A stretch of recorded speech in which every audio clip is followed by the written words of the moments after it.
Alors, bienvenue à nouveau au site Un Feu sur la Terre. On est 33e dimanche du temps ordinaire, 15 novembre 2015, pour voir un texte qui cause beaucoup de difficultés souvent aux prêtres de paroisse, aux commentateurs ou aux gens qui ont à parler du style, du genre apocalyptique. C'est mon style préféré, personnellement. C'est celui que j'ai le plus étudié au niveau universitaire.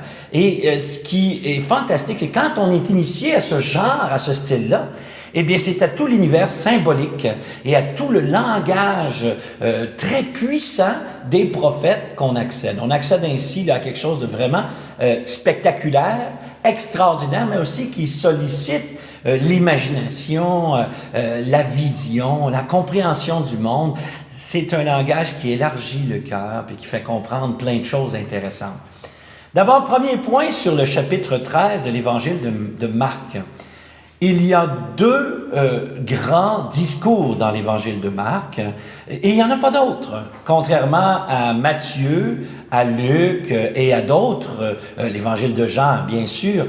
Mais Matthieu et Luc, il y a des espèces d'ensembles de discours qui sont rassemblés. Sermon sur la montagne, sermon sur la plaine, avant la mission, l'envoi des disciples, etc. Dans l'Évangile de Marc, il y a deux seuls discours, chapitre 4, chapitre 13. Donc, on est en face de très, très rares paroles dans l'Évangile de Marc. Et celui-là, ce discours-là, juste avant la Passion, il a vraiment une connotation dramatique. Jésus parle en authentique prophète. Quand il parle comme ça, c'est comme un prophète. Il emploie le langage, la manière de dire des prophètes. On avait déjà vu ce type de langage-là, qu'on appelle le langage apocalyptique. On l'avait vu un petit peu chez Isaïe, Jérémie, mais c'est sûr que le prophète le plus important dans ce style-là, c'est Ézéchiel. Alors, Ézéchiel qui a ces grandes visions, j'aime souvent dire qu'on entre dans le langage apocalyptique comme dans une cathédrale, et que cette cathédrale-là présente des vitraux, des tableaux. Et ces grands tableaux-là, ils ne sont pas nécessairement à saisir jusque dans la minutie. Je m'amuse toujours avec certains amis, certains collaborateurs protestants qu'on trouve des fois ici au Québec, qui viennent des milieux fondamentalistes américains. Je les taquine un peu en disant, vous aimez commenter la septième corne de la quatrième tête, et puis donc, et habituellement, ça tombe sur un premier ministre ou le pape ou quelque chose comme ça. Bon. Mais je dirais que ça, c'est, à mon avis, c'est prendre vraiment plutôt un mauvais pli. Puisque le langage apocalyptique est d'abord un langage prophétique. Et contrairement à ce qu'on pense, c'est que le prophète n'est pas d'abord intéressé par l'avenir. Ce qui l'intéresse, c'est ce qui commence aujourd'hui et qui prendra de l'envergure à l'avenir. Ce qui veut dire que le langage prophétique s'intéresse surtout à nous donner des clés pour comprendre le présent et les événements à venir. Le travail que j'avais fait au niveau du chapitre 13, qui était vraiment fascinant, c'est de se dire, coudonc, est-ce que Marc parle de la résurrection ou si vraiment il parle de la destruction de Jérusalem ou s'il parle de la fin des temps? Parce que ce texte-là peut être interprété avec les trois. On peut y voir une annonce déjà de la résurrection de Jésus. Cette génération ne passera pas avant que tous ces événements arrivent. Et donc, la venue sur les nuées du ciel peut déjà être interprétée par la résurrection de Jésus. Ou encore, certains ont vu, bien sûr, l'annonce de la destruction du temple qui est arrivée à une trentaine, 35, 40 ans après Jésus. Donc, Jésus aurait annoncé à l'avance la destruction du temple. Ou encore, finalement, il y en a qui ont vu que Jésus parlait de la fin des temps. Mais en fait, le langage apocalyptique ou le langage prophétique, il parle des trois.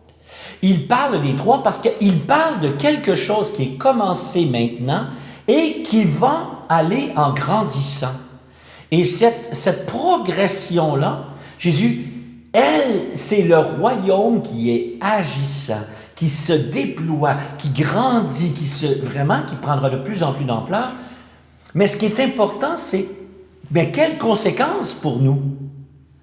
Comment devons-nous, comment sommes-nous appelés à interpréter tous ces événements de l'avenir? Et ce qui veut dire que déjà, la résurrection peut être lue. Par exemple, quand Jésus dit à la fin du chapitre 13, « Veillez et priez », ce qui veut dire, on voit Jésus qui dit déjà ça.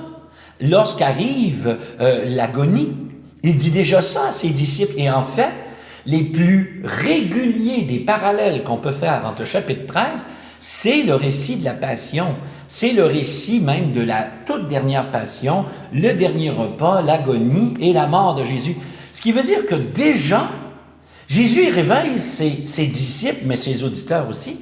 Il y a quelque chose qui va sembler être la fin du monde pour vous. Et de fait, la mort de Jésus pour les disciples est la fin d'un monde. Quiconque pense que les disciples n'ont pas vécu une réelle déception, un moment où ils ont été désemparés, est probablement quelqu'un d'irréaliste, idéaliste au sens qui ne touche pas à terre. C'est la question, elle est bien sûr que quand ces choses-là vont arriver, avec quelle attitude?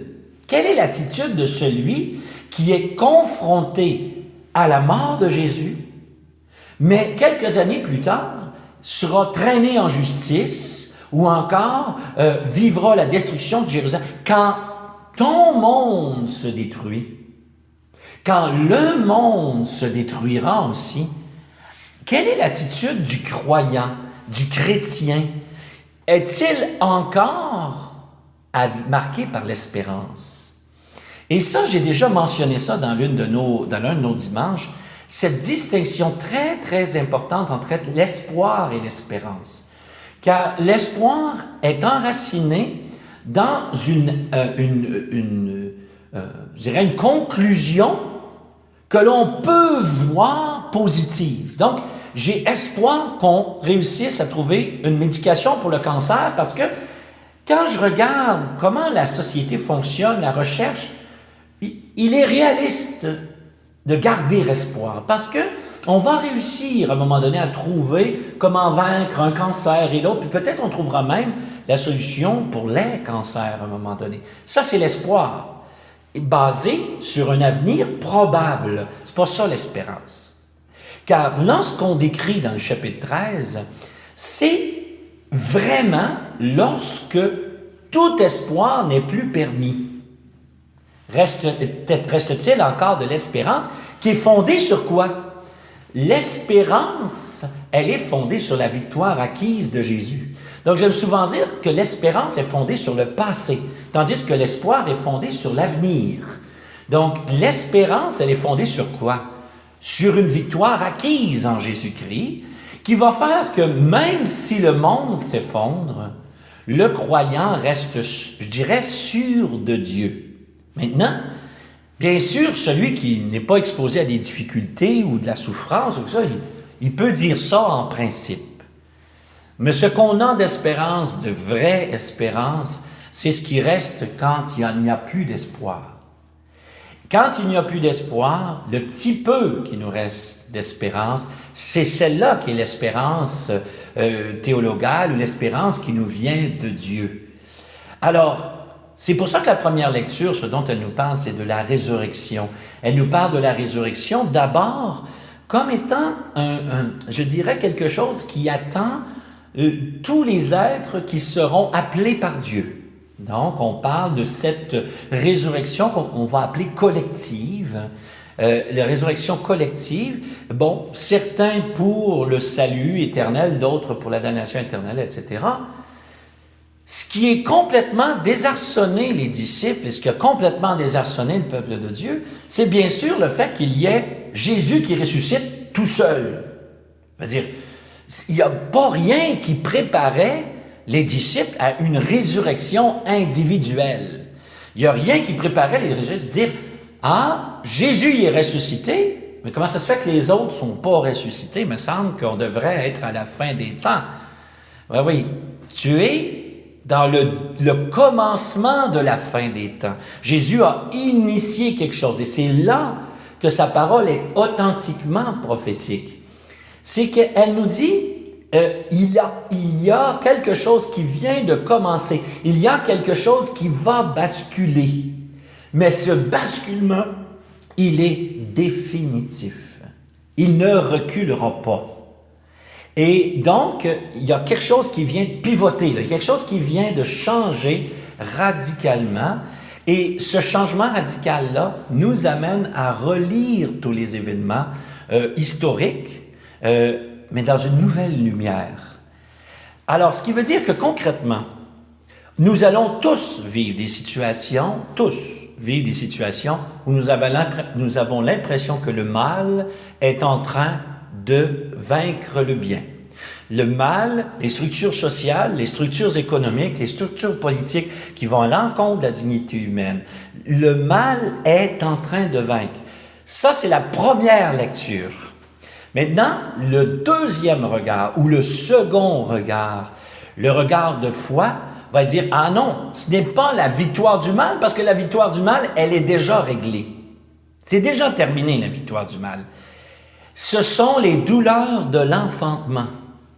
C'est-à-dire, c'est le bien qui tranquillement est en train de prendre le pas, mais en attendant, il y a des grincements, il y a des morceaux qui résistent, il y a des gens qui résistent à la venue du bien, à l'évidence, mais c'est de les lire comme des signes d'un avènement plus grand qui, lui, est irrémédiable. Lui ne pourra pas reculer. Lui, en bout de ligne, Dieu va être vainqueur. Et c'est comme ça que des textes comme celui-là nous invitent à garder l'attitude de ceux qui savent déjà la victoire acquise, malgré les apparences. Hein? Et ce qui veut dire qu'on se retrouve avec des textes fantastiques. Moi, c'est parmi les textes que j'aime le plus. Ce sont les textes qui nous provoquent, qui nous amènent à voir, tu sais, avec ces images des étoiles qui sombrent. Si vous savez, si le ciel commence à perdre des morceaux, si tout ce qui nous semble le plus fixe, le plus régulier, le plus prévisible commence à perdre de sa contenance, ça veut dire qu'il ne restera plus grand-chose. Mes paroles ne passeront pas, on va le voir. Alors c'est comme ça que se trouve ce très beau texte, chapitre 13 de l'Évangile de Marc, le texte de cette semaine. Au plaisir.